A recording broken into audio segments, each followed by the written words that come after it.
podcast Binge Audio.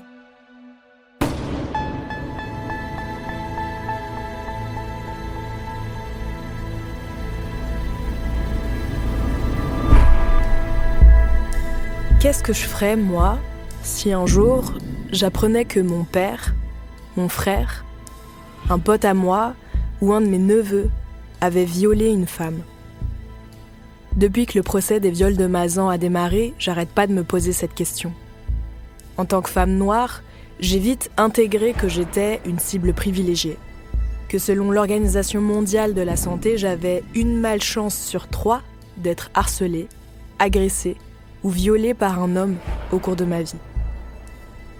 Mais on m'a pas appris à me mettre à la place de la proche du violeur.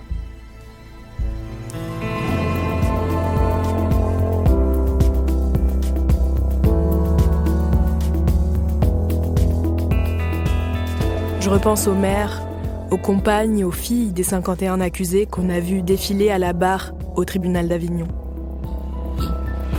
Sans doute qu'elles non plus, elles n'avaient jamais envisagé l'hypothèse pourtant statistiquement probable que les hommes qu'elles aiment pourraient commettre des violences sexuelles.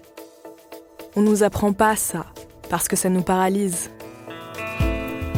À la place, on nous fait croire que les violeurs sont des monstres qu'on ne croise que la nuit, au détour d'une rue mal éclairée.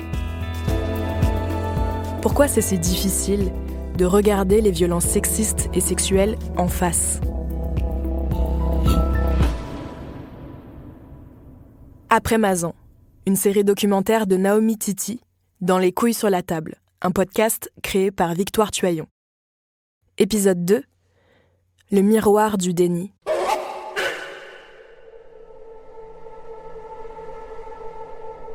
Dans l'épisode précédent, on a retracé le début du procès des 51 hommes accusés d'avoir violé Gisèle Pelicot sous soumission chimique.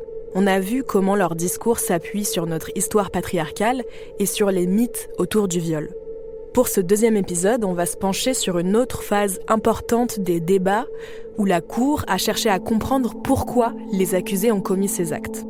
Et pour répondre à cette question, elle s'appuie sur plusieurs éléments. Les comptes rendus des expertises psychiatriques et psychologiques, les interrogatoires de personnalité et les témoignages des proches. Les accusés avaient-ils des dispositions psychiques qui les ont poussés à la violence? Qu'est-ce que leur entourage raconte de leur relation avant la découverte des faits? Y avait-il des signaux avant-coureurs qu'on n'a pas su repérer? Ce stade crucial des audiences nous permet d'appréhender toutes les manières qu'on a de faire sens de ces violences collectivement. Comment on les reçoit? Comment on les interprète? Quelles explications on met derrière? Habituellement, quand une femme est agressée ou violée, la première chose qu'on en dit, c'est que c'est de sa faute à elle. C'est un des mythes les plus tenaces véhiculés par la culture du viol. Moi, elle a bien cherché, elle portait une jupe. Elle est venue chez moi, elle savait à quoi s'attendre. Et puis elle avait bu, et elle lui a fait les yeux doux et tout. Elle l'a allumé toute la soirée. Elle a pas dit non. C'est évident qu'elle a fait ça pour toucher de l'argent. Elle en fait trop, c'est suspect.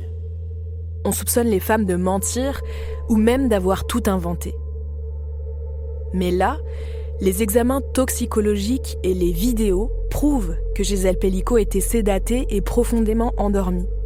Il est évident qu'elle ne pouvait consentir à rien du tout. On ne peut pas décemment faire peser la responsabilité sur elle, même si certains avocats de la défense ont essayé. On y reviendra. Alors si on ne peut pas actionner les idées reçues sur les victimes, toute l'attention se reporte sur les accusés. Et c'est là que les fantasmes sensationnalistes qui planent sur la figure du violeur brouillent les pistes.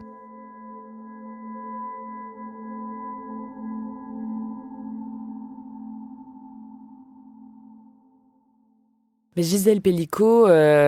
Juliette Campion, journaliste police-justice à franceinfo.fr. Quand on l'entend raconter sa vie commune avec son désormais ex-mari, on sent qu'il y avait beaucoup d'amour, beaucoup d'affection. Quand elle a été convoquée d'ailleurs pour la première fois par les enquêteurs, elle a dit que c'était un chic type, je crois que c'était la formulation, un homme formidable. Donc On sent qu'elle avait toute confiance en lui. Il y a eu des hauts, des bas dans leur couple. Elle ne s'en cache pas. Elle dit qu'elle a eu une aventure extra-conjugale, mais lui a dit qu'il en avait eu également. Pour autant, c'est pas ce qui ressort le plus. Quand on l'interroge, même pendant le procès à la barre, elle dit voilà, c'est quelqu'un avec qui je me suis toujours sentie bien. C'était son premier amour. Elle n'a connu, hors à cette aventure extra-conjugale, que lui. Ils se sont mariés jeunes, ils se sont rencontrés jeunes. Et voilà, on sent qu'ils ont traversé les épreuves de la vie ensemble, qu'elle était très fière de la famille qu'ils avaient fondée. Et donc, évidemment, à aucun moment, elle ne s'est doutée de quoi que ce soit.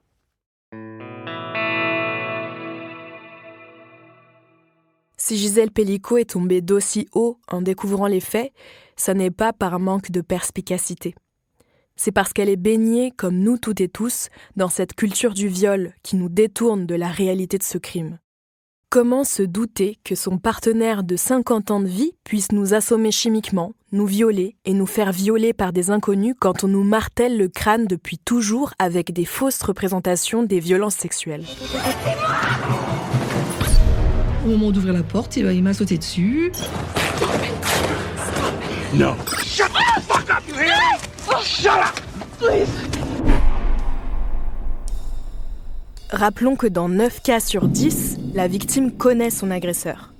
Pourtant, dans les films, les séries, les livres, les discours politiques, on nous raconte que le viol, le vrai, ce serait celui commis avec une grande violence par un inconnu, un détraqué, voire un étranger qui frapperait la nuit, dans un parking ou dans une rue mal éclairée.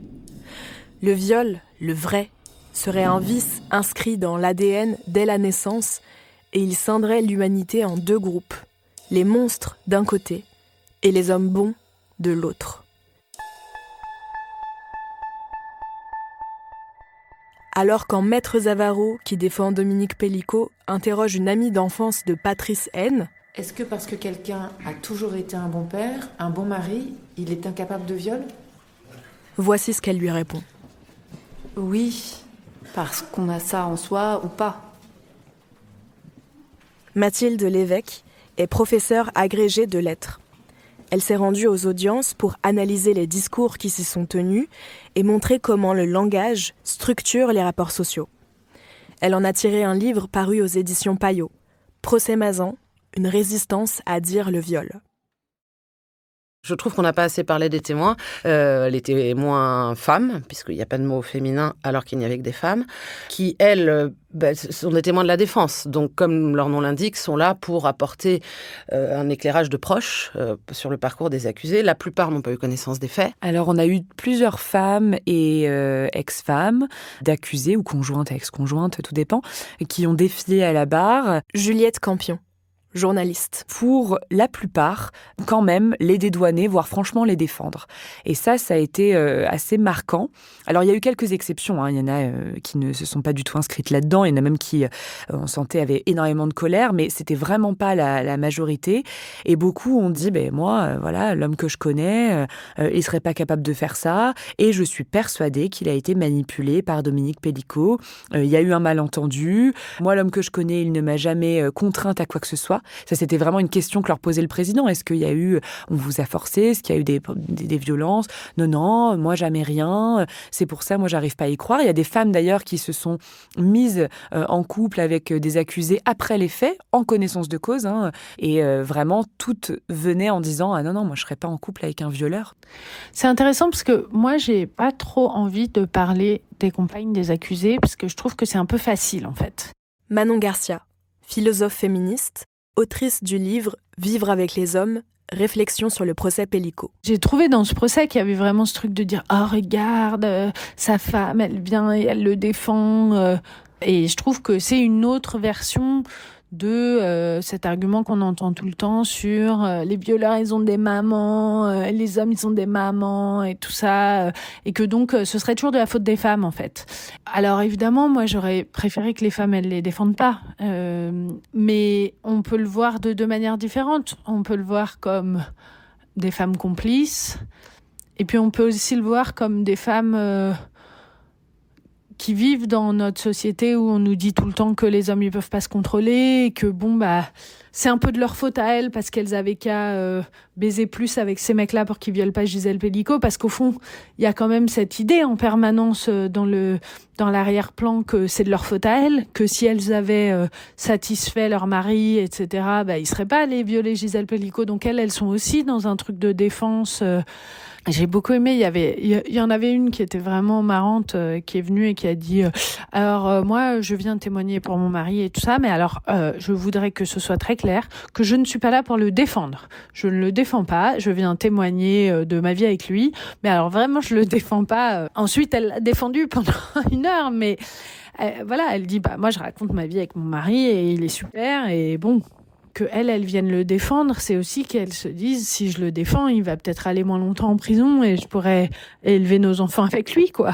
Moi, j'ai l'impression que même moi, si ça m'arrivait, je pourrais aller à la barre défendre mon mari, et quitte à le quitter le jour où il sort de prison. Mais il y a un truc comme ça de on a des enfants avec ces gens-là, on a une famille, comment on continue la vie, quoi. Je pense que c'est une erreur de croire que les témoins les défendent, les justifient, les idéalisent. On a tout entendu. Les témoins survivent. Les témoins ont vécu avec des violeurs. Mathilde Lévesque, professeure de lettres. Ne s'en sont parfois pas aperçus, ou pire, l'ont su, mais sur d'autres faits. Enfin, il faut comprendre aussi que ces gens sont en survie psychique.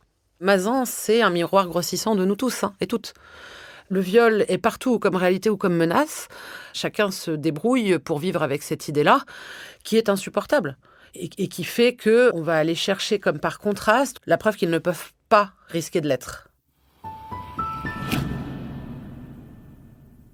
Ces femmes, et l'unique père d'un accusé qu'on a vu à la barre, sont le miroir de notre propre déni, notre incapacité collective à appréhender les violences sexuelles.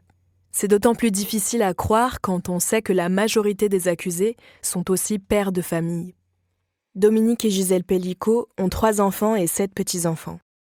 Les 2 fils Pelicot, ils avaient une vie de famille somme toute classique.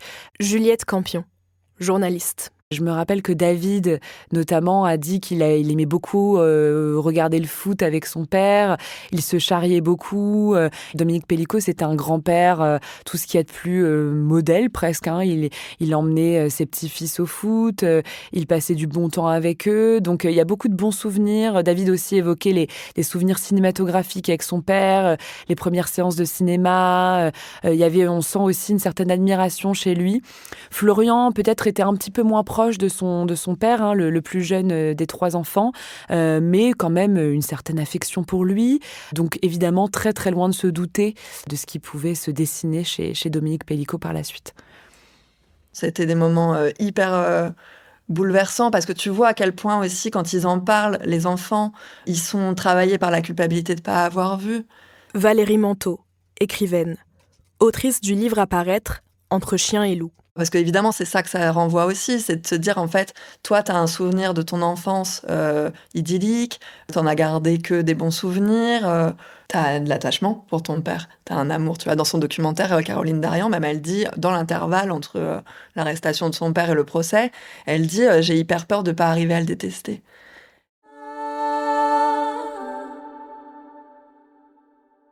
Pour Caroline Darian, le choc est d'autant plus immense que des montages photos d'elle et sa mère, et d'autres clichés d'elle seule, dénudée et endormie, ont été retrouvés sur l'ordinateur de Dominique Pelicot.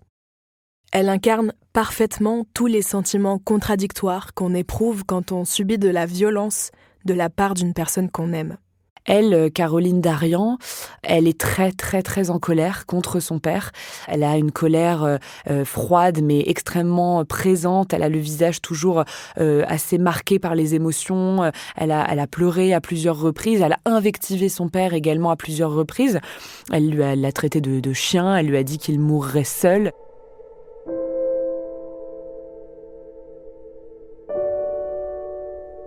Dans son livre « Et j'ai cessé de t'appeler papa », paru 2 ans et demi avant le procès, Caroline Darian raconte combien la découverte des faits a bouleversé toute la famille.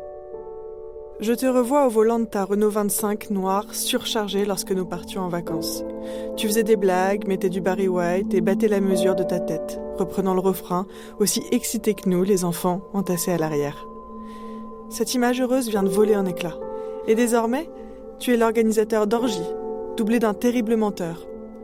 Maman me raconte votre dernier petit déjeuner. Absolument normal. Faut-il en avoir des réserves de duplicité pour avoir joué la comédie de la tranquillité durant toutes ces années ? As-tu toujours été un détraqué ? Et nous n'aurions rien vu ? Peut-on passer à côté d'un père ? Comment comprendre que des bons époux, des bons pères de famille, puissent violer une femme shootée aux anxiolytiques ? C'est toute la question de ce procès. Pour trouver des pistes, la Cour s'est tournée vers des experts en psychologie et en psychiatrie. Première observation, contrairement aux idées reçues, les violeurs ne sont pas fous. Donc les experts psychiatres et psychologues qui ont défilé à la barre ont été invités à donner leur analyse pour chaque accusé.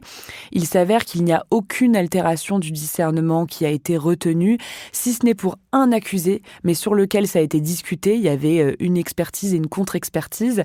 Donc il y avait un petit débat à savoir est-ce qu'il était schizophrène ou non. Mais vraiment, à cette exception, tous ont été déclarés responsables de leurs actes et parfaitement conscients, en pleine possession de leurs moyens. Alors c'est bien ce qui est difficile à repérer en fait et à entendre dans notre société, et ça a été beaucoup plus facile pendant des années de rendre l'auteur de violences sexuelles monstrueux.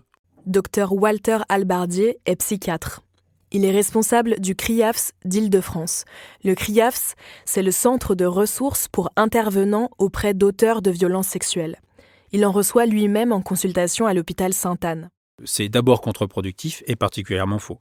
Alors contre-productif parce que tant qu'on imagine qu'un auteur de violence sexuelle, c'est quelqu'un qui est très particulier, qui a des traits de caractère très spécifiques, qui est finalement repérable parce qu'il ressemble à je ne sais pas quelle figure, à Fourniret ou à Émile Louis, et ben finalement on n'est pas très apte pour reconnaître que ça va se rapprocher de nous et que c'est peut-être quelqu'un de très proche de nous. Et d'ailleurs on sait que les violences sexuelles, elles sont d'abord commises par des gens qui sont de la proximité, hein, et psychiquement aussi, c'est-à-dire que non, il n'y a pas un caractère très particulier. Alors, on retrouve des déterminants psychologiques, etc., qui peuvent être un petit peu des points de repère pour certains types d'agressions, pour certains types de violences.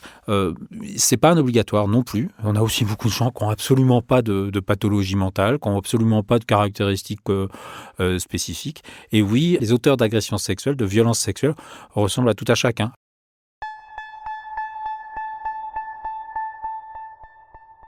Alors, il a été dit par les deux experts psychiatres qui ont analysé Dominique Pellicot, Juliette Campion, journaliste, que donc cet accusé est clivé. C'est-à-dire qu'il y aurait une face A et une face B. La face A étant celle du bon père de famille, du bon mari, du bon grand-père, bien sous tout rapport, qui veut se faire bien voir, qui apparaît comme gentil et digne de confiance.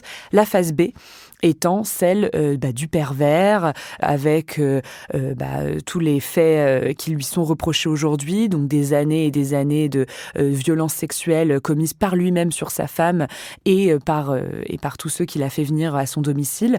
Donc voilà, le clivage, c'est vraiment cette idée que il scinderait complètement son comportement en deux et qu'il aurait vraiment deux personnalités bien distinctes. Mais c'est ce qu'on dit à propos de beaucoup de criminels dans l'histoire. Il y a eu notamment Guy Georges, on a beaucoup dit ça sur lui, qui était présenté par ses petites amies comme un super petit copain et qui en fait était un horrible meurtrier. On a dit ça aussi à propos du violeur de la Sambre, qui a passé des années à être cet entraîneur de foot, bien sous tout rapport en apparence. En fait, c'était quand même un horrible criminel également. Donc voilà, le clivage, c'est un truc qui revient beaucoup pour qualifier les criminels dans l'histoire.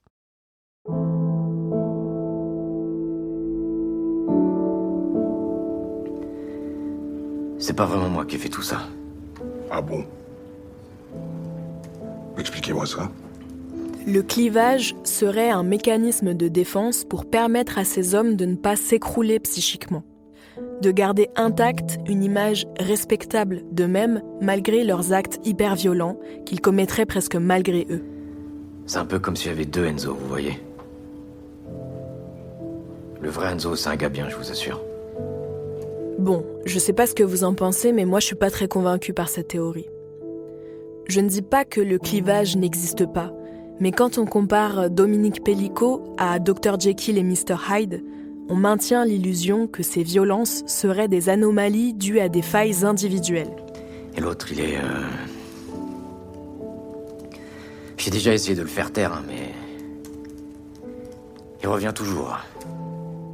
Cette façon de psychologiser les criminels, c'est-à-dire de chercher à expliquer leurs actes seulement à travers la psychologie, ça nous empêche de replacer ces violences dans une structure plus vaste de rapports de pouvoir.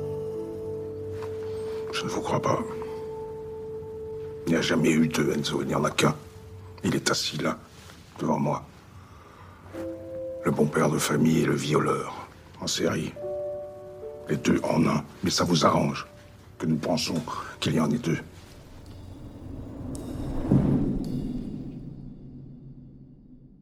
Pour le journaliste Talma Desta, il n'y a pas de face A et de face B. Il y a un homme qui utilise l'amour et l'affection comme stratégie de coercition, comme une arme de contrôle et de soumission.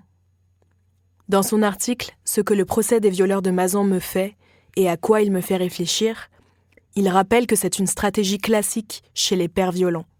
Cette image du bon père de famille revient comme si ça exonérait de tout le reste, alors qu'on sait que historiquement, le bon père de famille, c'est celui qui viole la domestique, c'est celui qui a des maîtresses, c'est celui qui viole ses enfants. Manon Garcia, philosophe féministe. Donc c'est une invisibilisation de toute une série de violences sexuelles et de formes de domination. Et là, dans le procès, c'est très frappant. On dit ses enfants l'aiment beaucoup, donc il peut pas avoir violé Madame Pellicot. Voilà, il a été un bon époux, donc il peut pas avoir violé Madame Pellicot. Et inversement, dans toutes les analyses sur le caractère de Dominique Pellicot, puisque fondamentalement, quand même, c'est la grande question de ce procès, c'est comment quelqu'un peut être Dominique Pellicot et que personne s'en rende compte, on voit tous ces éléments qui invisibilisent en fait les problèmes. C'est-à-dire qu'on voit que Dominique Pellicot, il était hyper violent, mais que tout le monde trouvait que c'est normal, il avait un fort caractère. Il y a quand même ce moment dont je parle dans le livre où on découvre qu'il a failli tabasser son petit-fils parce que son petit-fils s'était servi dans le frigo sans demander. Et que sa belle-fille raconte ça, genre mon beau-père, il est un peu fort en caractère, alors que c'est complètement délirant de se mettre dans un état de fureur où des parents doivent s'interposer physiquement parce que leur fils a pris un yaourt dans le frigo. C'est complètement délirant. Mais ça montre qu'on considère que c'est le comportement normal d'un bon père de famille, justement.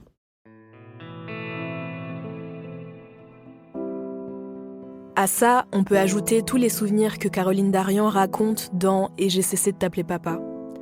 La fois où, lorsqu'elle était enfant, elle a été témoin d'une scène de violence conjugale de son père sur sa mère, la perte d'autonomie progressive de Gisèle Pellicot qui n'avait presque plus d'activité sociale et qui avait arrêté de conduire à cause des craintes pour sa santé, avant de comprendre que toutes ces années, ses absences étaient dues à la soumission chimique. Ces red flags, ces signaux d'alerte qui donnent des indices sur la violence des bons pères de famille, en fait, quand on regarde de près, on en voit partout.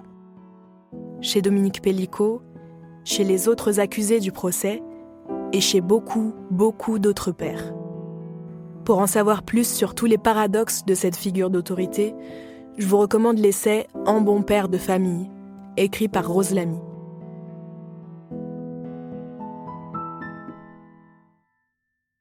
Il y a une autre hypothèse que je trouve bien plus convaincante que celle du clivage pour expliquer la trajectoire criminelle de Dominique Pellicot.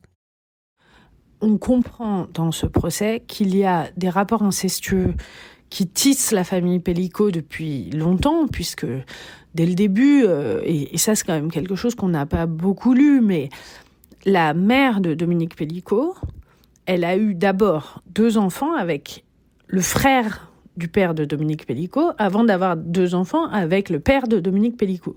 Donc elle a 4 enfants de 2 pères différents qui sont frères.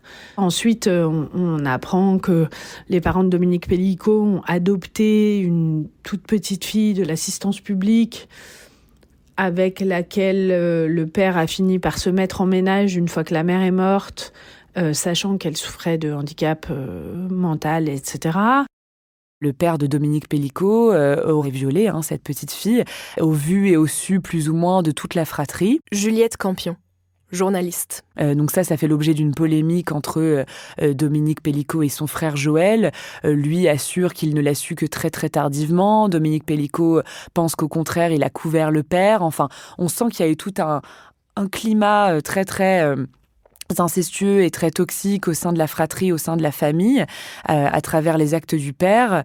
Et puis, pendant l'enquête, le plus jeune fils, donc Florian Pellicot, dit avoir parfois, avoir à plusieurs reprises vu son père nu. L'une de ses belles-filles dit l'avoir surpris en train de se masturber, avoir vu Dominique Pellicot en train de se masturber. Donc, on sent qu'il n'a pas vraiment cherché à se cacher. Par ailleurs, les petits-enfants disent que leur grand-père leur aurait proposé de jouer au docteur avec eux. Donc, à ce stade de l'enquête, rien n'a prouvé que Dominique Pellicot aurait pu avoir des gestes incestueux sur ses petits-enfants. Mais on sent qu'il y a eu des propositions déplacées à plusieurs reprises.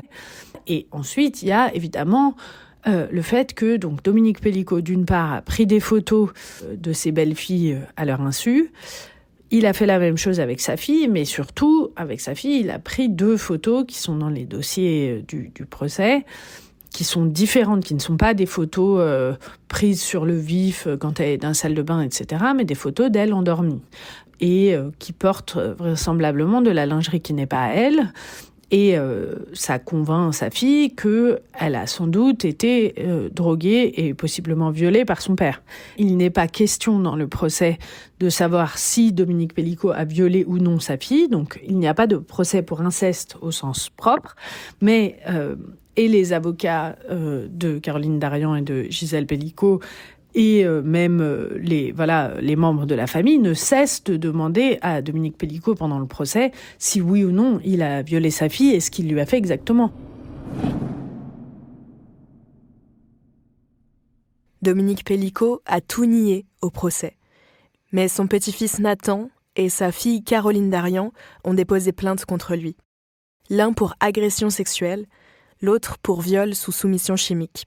Les enquêtes sont en cours.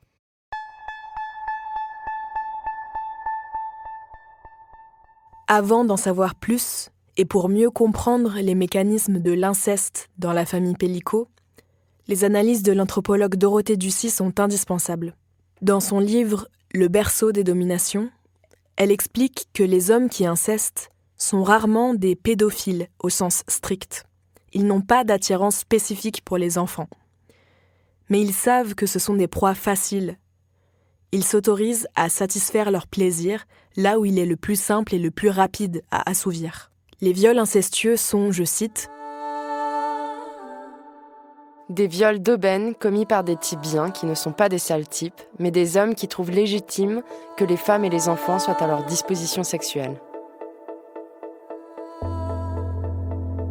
En France, 160 000 enfants subissent des violences sexuelles chaque année. Dans 96% des cas, leurs agresseurs sont des hommes. Pour Dorothée Ducy, ces violences commises sur des enfants structurent l'ordre social. Ça veut dire que les viols qu'a subis Gisèle Pellicot s'inscrivent dans ce qu'elle appelle un système inceste, installé depuis des générations. L'inceste, en tant qu'exercice érotisé de la domination, est un élément clé de la reconduction des rapports de domination et d'exploitation. L'inceste surgit toujours dans des familles où il est déjà là. Les incesteurs établissent une grammaire du silence qui écrabouille non seulement les enfants incestés, mais aussi les autres membres de la famille. Une grammaire qui rend tabou non pas l'inceste en lui-même, mais le fait d'en parler. Celle qui a entendu Dominique Pellicot parler de jouer au docteur avec son petit-fils, c'est la belle-fille qui a été elle-même victime d'inceste. Valérie Manteau, écrivaine. Et à la fois, elle raconte qu'elle a eu tout de suite elle dit, voilà, on a les anciennes victimes d'inceste, on a un 6e sens. Elle a entendu ça lui a monté un niveau d'alarme maximum, et en même temps, ça a aussi réactivé le silence. Ça a aussi réactivé la honte, et elle a eu peur d'être exclue de cette famille si elle se mettait à accuser son beau-père. Elle a eu peur qu'on la croie pas. Elle était elle-même en procès pour faire condamner son grand-père, et elle s'est dit, on va penser que moi je suis tellement obsédée par ça que je vois de l'inceste partout, alors que cette famille est évidemment bien meilleure que la mienne, bien plus saine que la mienne, et donc on ne me croira pas. Et donc elle n'a pas osé. En plus, tu vois, c'est ça qui est tragique dans cette culpabilité qu'elle se coltine, c'est qu'elle se dit, si j'avais donné l'alarme, peut-être il aurait été arrêté bien avant, mais en fait, selon toute probabilité, il se serait absolument rien passé. La plupart du temps, quand les enfants parviennent à révéler les viols et agressions commises par leur père, leur frère, leur oncle, leur grand-père, leur parole n'est pas entendue. Dans son livre, Caroline Darian raconte qu'en premier lieu, Gisèle Pelicot était incapable d'y croire. Arrête de te faire du mal. Ton père n'a pas pu faire une chose pareille, je ne peux m'y résoudre. Ça achèverait de me détruire. C'est là qu'on comprend à quel point la violence fait système. Je sais que c'est très difficile à entendre, mais même lorsqu'elles sont elles-mêmes victimes du patriarche, les mères ne prennent pas toujours parti pour leurs enfants.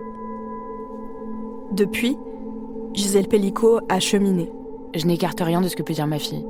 Quand on voit les photos de Caroline endormie, on peut s'interroger. Mais son premier réflexe a été de perpétuer cette grammaire du silence. Peut-être parce que c'est insupportable de se rendre compte qu'on n'a pas su protéger son enfant. Tu oublies qu'il n'a pas toujours été ce diable que tu décris. Il a beaucoup fait pour toi, mais aussi pour tes frères. Dans un post Instagram publié en septembre 2024 et liké par près de 80 000 personnes, l'autrice Cécile C. était l'une des premières à faire part de son malaise face à l'héroïsation de Gisèle Pelicot dans ce procès. Pour elle, en faire une icône nous empêche de voir les dynamiques oppressives de ce qu'on appelle l'adultisme, la domination des adultes sur les enfants. Cécile C. a elle-même survécu à l'inceste.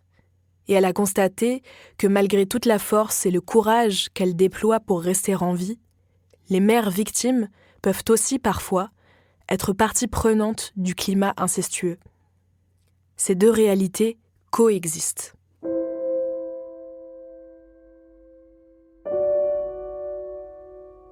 Je crois que pour mieux comprendre la façon dont les violences intrafamiliales se reproduisent, nous devons regarder toute leur réalité en face. Pas en blâmant les victimes de ne pas avoir pu s'extraire d'un système violent, mais en pointant toutes les strates de ce système pour nous responsabiliser collectivement, pour réparer toutes les victimes, y compris les enfants.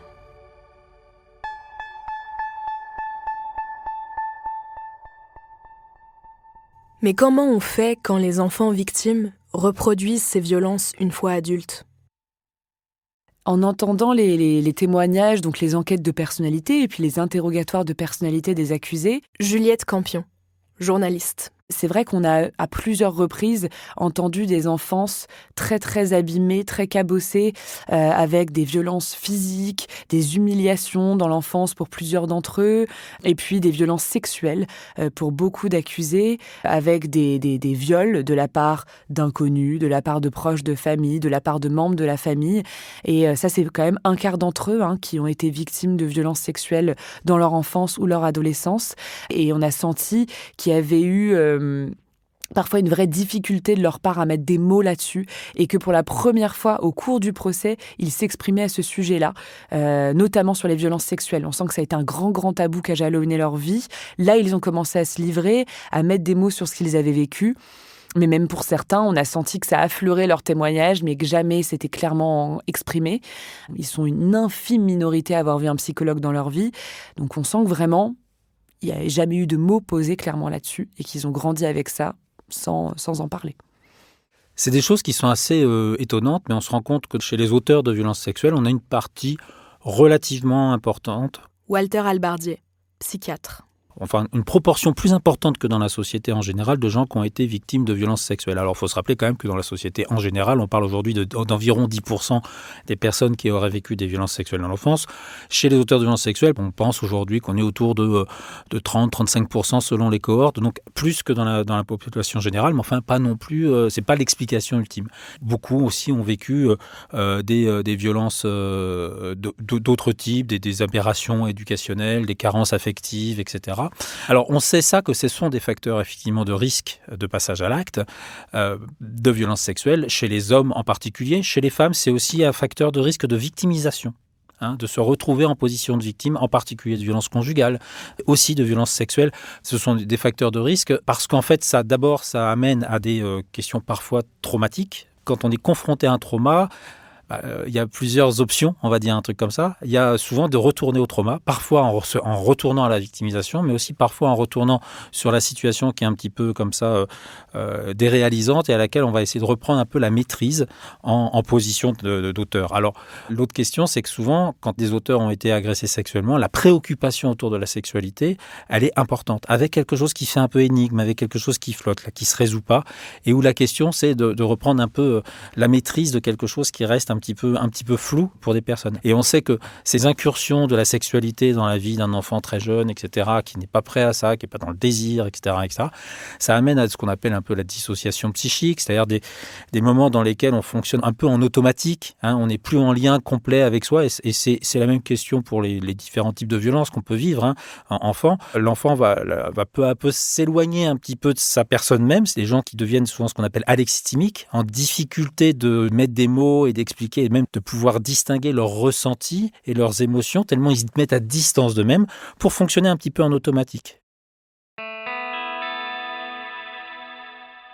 Dans le livre « Ces hommes parmi nous, soigner les auteurs de violences sexuelles », les médecins Gabrielle Arena, Caroline Legendre et Gaëlle Saint-Jalme précisent que repérer les violences subies dans l'enfance par des agresseurs, ça n'est pas les excuser ni leur accorder des circonstances atténuantes. Mais selon elle, ça permet de mieux comprendre pourquoi ils reproduisent ces actes une fois adultes. Le cycle de la violence s'active encore plus facilement quand ce qu'ils ont subi n'a pas été révélé, verbalisé ou reconnu par la famille, la société ou par la justice. Certains avocats des accusés ont pris cette ligne de défense. Mais est-ce que ça suffit vraiment à tout expliquer ? Cette question du cycle de la violence, elle est intéressante parce que la première... Manon Garcia, philosophe féministe. Chose, c'est de voir que les femmes sont très majoritairement victimes de violences sexuelles par rapport aux hommes et pour autant ne deviennent pas majoritairement des agresseuses sexuelles. C'est un peu facile de dire avoir été agressé, ça rend agresseur, sachant que les femmes, on retrouve pas du tout cette corrélation-là chez les femmes. Il est clair que chez les hommes, il y a une surreprésentation d'anciennes victimes dans les agresseurs. Mais est-ce que c'est ça la cause ? Ou est-ce que, au fond, la cause a à voir avec la masculinité, la façon dont la masculinité fait écran à l'introspection, à la réflexion sur des traumas précédents, etc. Bon, voilà, on ne sait pas très bien. Et quand on fonctionne en automatique, on se met assez facilement finalement sur les rails facilitatrices de la société.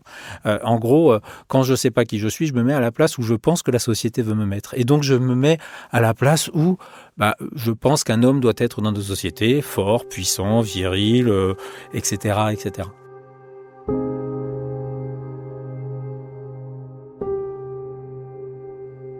Le fonctionnement psychique et les structures de genre se répondent.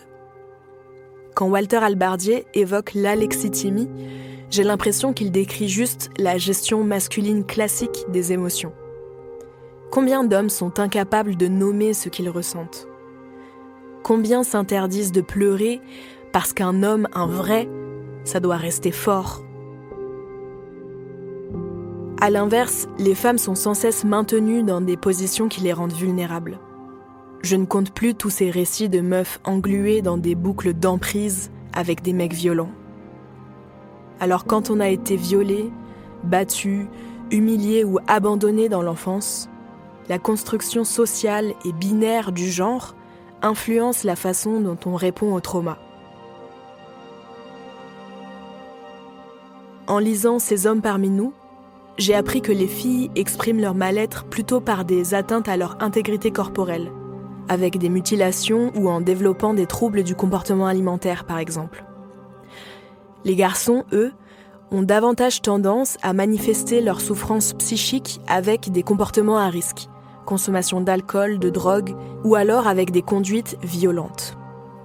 On peut aussi faire l'hypothèse que si les filles qui subissent le pire le reproduisent moins facilement que les garçons, c'est parce que eux sont davantage exposés à ce qu'on appelle l'identification à l'agresseur en psychologie. Toutes les victimes normalisent ces comportements et comprennent qu'elles sont le fait des hommes. Mais par contre, tandis que les unes incorporent l'idée qu'elles sont vouées à les subir, les autres, eux, s'inscrivent dans une forme de transmission de la violence, en passant de victime à agresseur, parce qu'après tout, c'est comme ça que les hommes font. Dans son livre, Dorothée Ducy explique « Il ne s'agit pas de dire que le neveu, ainsi formé aux normes en vigueur dans sa famille, inceste ses neveux pour faire comme son oncle.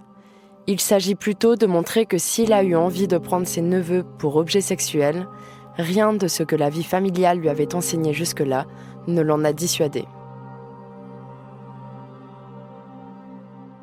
Je sais combien ça peut être dur à entendre si vous avez traversé le pire pendant vos jeunes années. Les victimes de violences dans l'enfance sont souvent hantées par la crainte d'avoir été contaminées par ça. Ça ne veut pas dire qu'une enfance atroce nous détermine à nous faire du mal à nous-mêmes ou à faire du mal aux autres.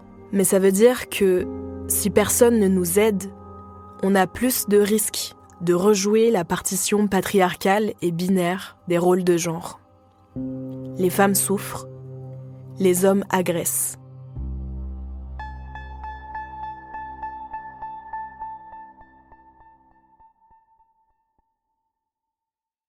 J'ai quand même du mal à avaler ça sans nuance. Quand Dominique Pellicot évoque son père autoritaire et violent, le viol qu'il aurait subi de la part d'un infirmier à l'âge de 9 ans, le viol collectif auquel il aurait été forcé de participer à l'adolescence, il reprend à son compte cette idée du cycle de la violence. Il va même jusqu'à paraphraser la philosophe Simone de Beauvoir. On ne naît pas pervers, on le devient. Je pense que la question des violences subies par les accusés dans leur enfance doit nous interpeller. Mais j'avoue que, quand j'entends un criminel aussi dangereux reprendre à sa sauce des analyses féministes pour se justifier, ça me glace le sang. Et surtout, j'ai du mal à trancher entre d'un côté ce qui relève de l'analyse lucide des effets de la domination adulte et de l'autre ce qui verse plutôt dans la himpathie. C'est comme ça que la philosophe australienne Kate Manne désigne cette tendance répandue à éprouver de la sympathie pour les hommes violents, à les plaindre au point de les voir comme des victimes de leurs propres crimes. Gérard Depardieu, il a commencé à vriller après la mort de son fils. Mais par contre, il est incapable de faire du mal à une femme. Et il vit dans le manque de mari en permanence. Je me suis dit, tout le monde est après lui, toutes les actrices sont signées. Parce que moi, j'en peux plus. Ils sont en train de tuer un homme. Et j'étais très inquiète pour lui, parce qu'à 76 ans, de se retrouver dans une petite cellule, je me disais, est-ce qu'il va tenir ? Il y a une haine du talent, une haine du génie. Qu'est-ce qui se serait passé si les accusés du procès Mazan n'avaient pas été violentés enfants, ou s'ils avaient été pris en charge ? Est-ce qu'ils auraient épargné Gisèle Pellicot ? Les psychologues et psychiatres s'accordent à dire que traiter les traumatismes de l'enfance peut prévenir la reproduction des violences. Mais les hommes sont initiés à la brutalité sexuelle par d'autres moyens, notamment la pornographie, qui est très présente dans les trajectoires sexuelles des accusés. 5 d'entre eux étaient d'ailleurs poursuivis pour détention d'images pédopornographiques, en plus des actes commis sur Gisèle Pellicot. L'attrait assumé de Dominique Pellicot pour le mode viol évoque très directement les scénarios du porno. Dans son livre La Nuit des hommes, paru au tout début du procès Mazan, le journaliste Félix Lemaître s'interroge sur le rôle que joue le porno dans les viols par soumission chimique. Il m'en parlait il y a quelques mois dans un épisode des Couilles sur la table. Et en fait, la pornographie, elle entretient énormément ce fantasme du corps inanimé dont on parlait.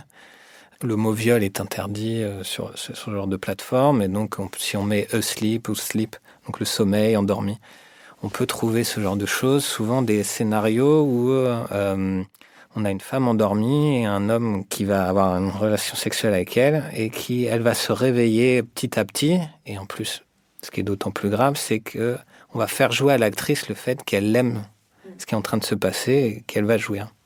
Et donc, en fait, ça entretient totalement l'idée que ce corps, une femme endormie, eh bien, il est apte à être l'objet d'une relation sexuelle et qu'en plus, ça va plaire à la victime. Donc, c'est complètement une culture du viol à assumer. J'ai appris, en lisant son livre, qu'il existe des sites dédiés au rape porn, le porno du viol. Quand on sait que la moitié des garçons de 12 ans se rend en moyenne une fois par mois sur des sites porno, ça fait super peur. Mais là encore, j'aimerais apporter de la nuance. Le lien entre consommation de porno et passage à l'acte hors ligne n'a pas été établi avec certitude par les chercheurs. Et surtout, il serait trop réducteur, voire naïf, de penser que la pornographie serait l'unique responsable des violences sexuelles. Déjà parce qu'elles existaient bien avant que cette industrie n'apparaisse, mais aussi parce que ces violences reposent sur un ordre du monde qui ne structure pas seulement le porno, mais toutes les sphères de nos vies. Dominique Pellicot, quand on lui demande à la fin du procès est-ce que vous avez une explication à nous donner sur ce que vous avez fait ? Il dit j'ai beaucoup réfléchi et il me semble que ce qui me fait agir, c'est soumettre une femme insoumise. Et il ne cesse de dire dans le procès qu'il a beaucoup d'admiration pour Gisèle parce qu'à la différence de sa mère à lui, elle n'est pas du tout soumise, qu'elle est très indépendante, etc. Et effectivement, on voit dans le procès qu'à intervalles réguliers, quand il poste des choses sur elle, sur le site, etc., ou dans les échanges par email, ou quand il la viole et fait violer, qu'il met des petits écriteaux « je suis une salope soumise », ce genre de choses. Une question pour lui qui revient tout le temps, c'est de la rendre soumise. Et c'est comme si il la punissait de son absence de soumission.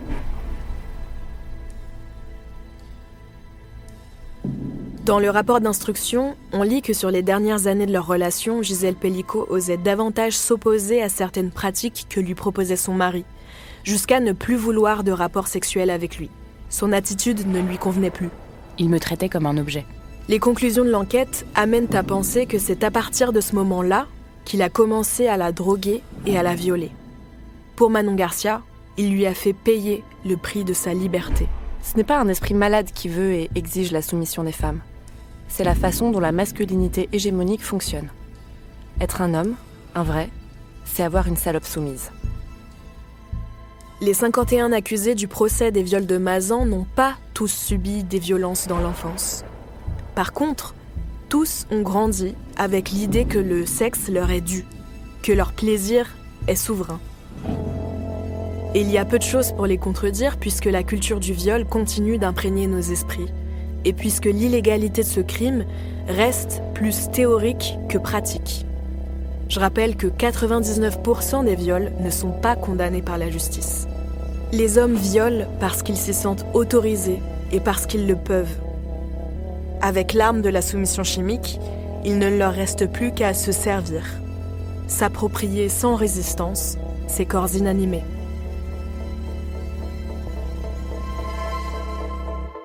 La soumission chimique n'est pas rare. Elle est un moyen rationnel pour certains hommes d'obtenir ce à quoi ils pensent avoir droit et que les femmes leur refusent. Manon Garcia, Vivre avec les hommes. Réflexion sur le procès Pellicot.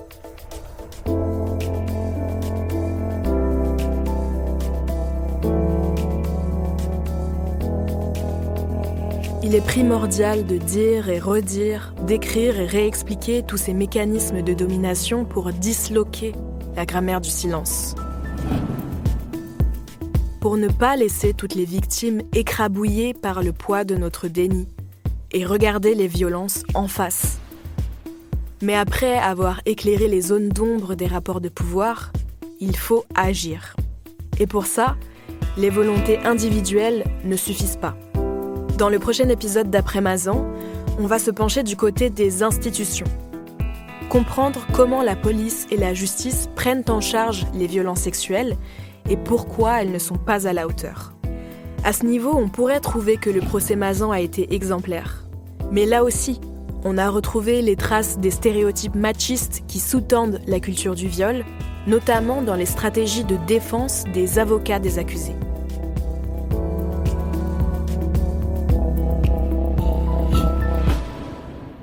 À suivre dans Les couilles sur la table.